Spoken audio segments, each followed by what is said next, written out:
पर भी आज शिक्षा मंत्री ने जवाब दे दिया है कि ये भर्ती होगी जरूर और 2024 में ही होगी, महिलाओं को घबराने की आवश्यकता नहीं है। लेकिन वही बात फिर से बीच में आ गई है कि एनसीटीई की गाइडलाइंस पर अमल किया जाएगा और उसमें महज यहाँ 2 वर्ष का डिप्लोमा ही मान्य किया गया है। 1 वर्ष के डिप्लोमा को कोई भी मान्यता नहीं दी गई है।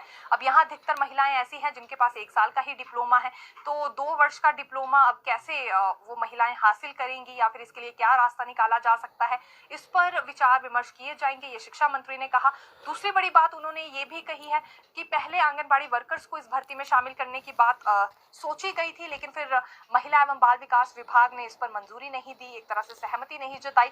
इस वजह से ये आइडिया ड्रॉप करना पड़ा। अभी 4700 के करीब पद भरे जाने हैं एनटीटी के और 6000 से ज्यादा बच्चे एनरोल हो चुके हैं प्री प्राइमरी कक्षाओं में, लेकिन पढ़ाने के लिए इन्हें शिक्षक नहीं है। हर बार एनटीटी के लिए जो बजट आता है केंद्र सरकार से वो लैप्स हो जाता है। अब आने वाले समय में इस तरह की परिस्थितियां ना बने, इसलिए भर्ती जल्दी कर दी जाएगी, लेकिन ये जटिल विषय है, इसलिए अध्ययन अभी किया जा रहा है हर पहलू पर कि कैसे भर्ती की जा सकती है जिससे एनसीटीई की गाइडलाइंस भी दरकिनार ना हो। पहले बात ये भी हुई थी कि 1 साल का अतिरिक्त ब्रिज कोर्स इन महिलाओं से करवाया जाएगा, लेकिन बाद में इस आइडिया पर भी फिर सहमति नहीं बनी। अब फिलहाल कौन सा रास्ता यहाँ सरकार निकालती है देखना होगा। पिछले 4 सालों से कई तरह के उपाय निकाले गए हैं एनटीटी भर्ती करने के लिए, कई आइडियाज अधिकारियों की ओर से दिए गए, लेकिन अभी तक एक भी लागू नहीं हुआ, जिस वजह से भर्ती प्रोसेस शुरू नहीं हो पा रहा है। देखिए, जेओए लाइब्रेरियन ने एक डिमांड रखी थी कि जो आरएनपी रूल्स इनके लिए बनाए गए हैं उसमें संशोधन होना चाहिए, क्योंकि +2 में 50% अंक बहुत सारे अभ्यर्थियों के नहीं है, इनके पास बैचलर डिग्री भी नहीं है। तो शिक्षा मंत्री ने इनके मसले पर भी ये बात स्पष्ट कर दी है कि आरएनपी रूल्स में अब कोई भी संशोधन नहीं होगा, जो कुछ किया गया है सोच समझकर हुआ है। अगर स्कूलों में जेओए लाइब्रेरियंस को तैनात करना है तो जरूरी है कि कम से कम जमा 2 में इनके 50% अंक तो हो। ये बात आज शिक्षा मंत्री रोहित ठाकुर ने कह दी है, इसलिए जो ये उम्मीदें लगाकर बैठे थे कि आरएनपी रूल्स बदले जाएंगे या संशोधन होगा, ऐसा नहीं होने वाला है, साफ तौर से आज मना कर दिया गया है। ये भी शिक्षा मंत्री ने कहा कि इसके लिए तो ड्राफ्ट भी फाइनल हो चुका है, अब संभावनाएं ऐसी बहुत कम लग रही हैं कि आरएनपी रूल्स में बदलाव किया जाए। हालांकि 6000 के करीब इनकी संख्या है जो कि इस भर्ती का इंतजार कर रहे हैं और 6000 में अधिकतर लोग ऐसे हैं जिनके 50% अंक भी नहीं है। पिछले कई वर्षों से इस भर्ती का इंतजार कर रहे थे। पहले आरएनपी रूल बनाने में देरी हो गई, जब ये आरएनपी रूल बने तो ये इन अभ्यर्थियों को सूट नहीं कर रहे हैं, ये बात इनकी ओर से कही जा रही है। तो फिलहाल संशोधन तो इसमें नहीं होगा, सरकार ने एक तरह से मना कर दिया है, शिक्षा मंत्री ने मना कर दिया। और दूसरा सवाल, क्योंकि अभ्यर्थियों की ओर से ये भी उठाया जा रहा था कमेंट सेक्शन में कि बैच वाइज भर्ती के लिए नोटिफिकेशन कब जारी होगी, तो इस पर शिक्षा मंत्री ने महज इतना ही कहा है कि जल्द नोटिफिकेशन जारी करने की कोशिश की जाएगी ताकि ये भर्ती शुरू हो सके। अब वैसे भी आरएनपी रूल्स फाइनल हो चुके हैं, फाइनल ड्राफ्ट सामने आ चुका है, तो भर्ती प्रोसेस ही शुरू होगा और नोटिफिकेशन हमें लग रहा है कि 1 से 2 हफ्ते में भी यहाँ जारी की जा सकती है। तैयार हुआ। अब री एम्प्लॉयमेंट पॉलिसी पर आना चाहेंगे। वर्तमान सरकार री एम्प्लॉयमेंट पॉलिसी जरूर लेकर आ गई है, जिसमें रिटायर्ड कर्मचारी और अधिकारियों को ही पुनः रोजगार दिया जाएगा ताकि विभिन्न विभागों में स्टाफ की कमी पूरी की जा सके।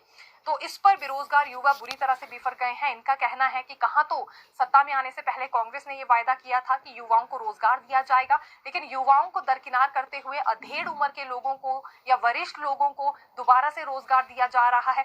वो रोजगार युवाओं को भी तो दिया जा सकता है जो कि अधेड़ उम्र के लोगों को देने की बात हो रही है। वो लोग जिन्होंने अपनी सेवाएं पूरी कर ली है, जिन्हें ओल्ड पेंशन लग गई है, पूरी जिंदगी जिन्होंने सरकारी कमाई की है, तो ऐसे में यहाँ बेरोजगार युवाओं को दरकिनार क्यों किया जा रहा है, इनके बारे में क्यों नहीं सोचा जा रहा है, इस पर बेरोजगार कला अध्यापक ने अपनी आवाज उठाई है। और साथ ही ये चेतावनी भी सरकार को दी है कि जो अधिसूचना जारी की गई है री एम्प्लॉयमेंट पॉलिसी को लेकर, उसे तुरंत प्रभाव से वापस लिया जाए। सेवानिवृत्त कर्मचारियों को ही अगर नौकरियां देनी थी तो यंगस्टर्स के साथ वायदे क्यों किए गए, या फिर जो भर्तियां करवाई गई थी आने वाले समय में करवाई जा रही हैं वो यंगस्टर्स के लिए फिर क्यों करवाई जा रही हैं। ऐसे में अगर पुनः रोजगार हट फिर कर उन्हीं लोगों को देना है जिन्होंने अपनी सेवाएं पूरी कर ली हैं, तो युवा कहां जाएंगे, किस प्रकार से अपना घर परिवार चलाएंगे। और प्रदेश का भविष्य तो यही यंगस्टर्स हैं जिन्हें इस वक्त सरकार दरकिनार कर रही है। तो बड़ा रोष इनकी ओर से जताया गया है, क्योंकि देखिए लगभग 1 साल गुजर गया है, बहुत सारी भर्तियां फंसी हुई हैं, रिजल्ट घोषित नहीं हो रहे हैं, नई भर्तियां अभी तक शुरू नहीं हो पाई हैं, और इस बीच फिर पुनः रोजगार देने की बात हो रही है खाली पड़े पदों को भरने के लिए। और पुनः रोजगार किसे दिया जाएगा, जिसे ओल्ड पेंशन भी लगी है, जिसने 25 से 30 वर्षों तक पहले सेवाएं भी दी होंगी और जिसके पास फाइनेंशियली सभी सोर्सेज अभी सही हैं। तो ऐसे में यही बात यहाँ बार बार यंगस्टर्स कह रहे हैं कि कम से कम अगर खाली पड़े पदों पर किसी को रखना ही है तो उसमें युवाओं को मौका दिया जाए, भी आज उन्होंने दिया है। 3 रिजल्ट अभी तक घोषित कर दिए गए हैं। ये भर्तियों से संबंधित जानकारी हम लेकर आए हैं, लेकिन नियुक्ति अभी तक किसी को भी नहीं दी गई है।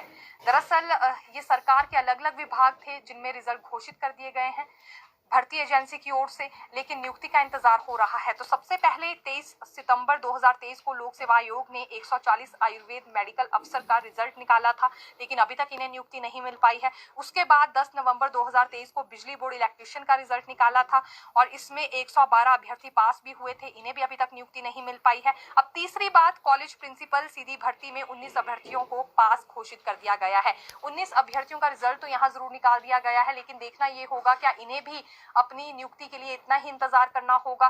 पहले देखिए यहाँ स्ट्रगल करना पड़ता है युवाओं को इस बात के लिए कि रिजल्ट इनका घोषित हो, जल्दी घोषित हो, और उसके बाद कहीं जाकर जब रिजल्ट घोषित होता है तो नियुक्ति इन्हें नहीं मिल रही है। अब ये 3 भर्तियां हमारे समक्ष आ चुकी हैं जिनका रिजल्ट घोषित हो चुका है, लेकिन नियुक्तियां अभी तक नहीं दी गई है।